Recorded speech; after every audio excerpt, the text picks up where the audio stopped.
फरवरी का इलेक्शन पाकिस्तान के लिए तारीखी इलेक्शन था। इसमें मुकाबला मुस्लिम लीग नून का और पीटीआई का नहीं था। ये मुकाबला दो नजरियात का था। ये मुकाबला दो सोचों का था। एक सोच नवाज शरीफ की सोच थी, जिसने हमेशा पाकिस्तान की तरक्की का सोचा है, जिसने पाकिस्तान में तरक्की के वो मंसूबे बनाए जो इससे पहले कभी नहीं बने थे।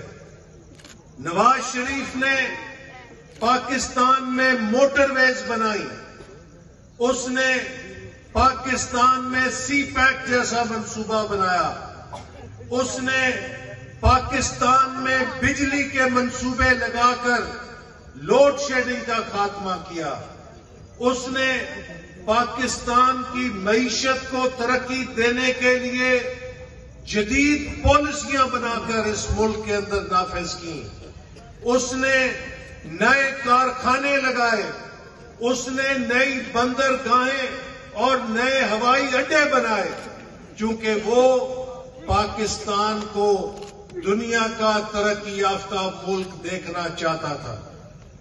लेकिन जब भी नवाज शरीफ की हुकूमत आई और उसने तरक्की के मंसूबे शुरू किए, तो साजिशों से मुल्क दुश्मन कुव्वतों ने उसकी हुकूमत को खत्म कर दिया, ताकि पाकिस्तान की तरक्की को ब्रेकें लगाई जा सके।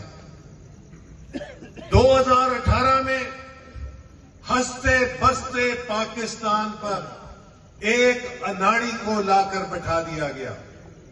मैंने आपको इलेक्शनों में भी कहा था कि मेरे भाइयों, अगर आप अनाड़ी को ट्रैक्टर पे बैठाएंगे तो वो ट्रैक्टर से वाई नहीं करेगा, खेती बाड़ी नहीं करेगा, वो ट्रैक्टर को किसी दीवार में मारेगा, ट्रैक्टर का एक्सीडेंट करेगा। अगर आप गाड़ी की चाबी अनाड़ी को देंगे तो वो कार का एक्सीडेंट करेगा, गाड़ी को मंजिल पे नहीं लेकर जाएगा। तो इमरान खान एक ऐसा अनाड़ी था जिसने जिंदगी में यूनियन काउंसिल भी नहीं चलाई थी। उसको चंद जजों ने और उस वक्त के जर्नैलों ने साजिश के करके पाकिस्तान की चाबियां दे दी। तो मेरे भाइयों, जब 24 करोड़ अवाम की गाड़ी की चाबी पर, स्टीयरिंग पर एक अनाड़ी को बिठा दिया जाएगा, तो क्या वो अनाड़ी गाड़ी को मंजिल पे लेके जाएगा? नहीं लेकर जाएगा, वो उसका एक्सीडेंट करेगा। इमरान ने भी पाकिस्तान की मईशत के एक्सीडेंट किए, इसका इंजर पिंजर हिला दिया और पाकिस्तान की मईशत को दिवालिया कर गया।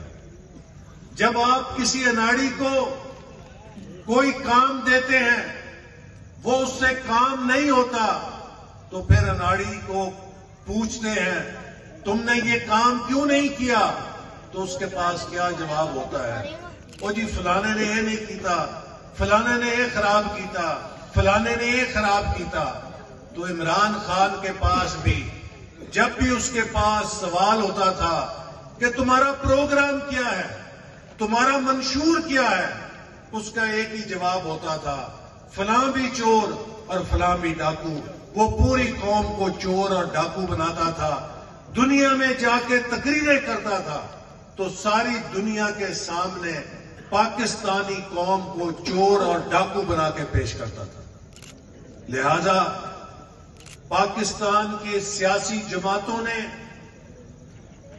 11 अप्रैल 2022 को पाकिस्तान की तारीख में पहली दफा किसी वजीर आजम को आईनी और जमहूरी तौर पे निकाल के बाहर फेंका और तहरीक अदम एतमाद के कामयाबी से عمران خان سے پاکستان کی جان چھڑائی.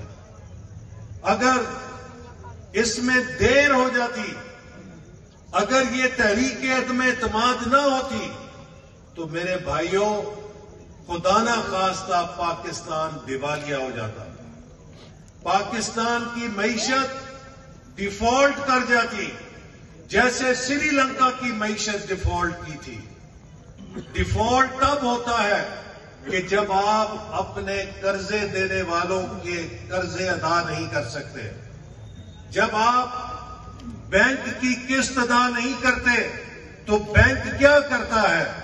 بینک آ کے اپنے مال کی کرکی کر لیتا ہے. تو اسی طرح جب کوئی ملک قرضے ادا نہیں کر سکتا تو اس کو قرضے دینے والے ادارے بھی اس ملک کی کرکی کر دیتے ہیں، اس کے جہازوں کو قابو کر لیتے ہیں، اس کے اثاثوں پہ قبضہ کر لیتے ہیں، اور پھر اس سے بیٹھ کر سوال جواب کرتے ہیں کہ بھائی ہمیں دینے کے لیے تو پیسے نہیں ہیں، یہ تم پٹاخے کیوں چلاتے ہو، یہ میزائل کیوں چلاتے ہو، ان کو بند کرو.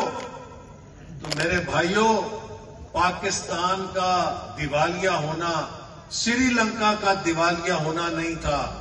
ایک ایٹمی طاقت جب دیوالیہ ہوتی ہے تو اس کی قومی سیکیورٹی داؤ پہ لگ جاتی ہے.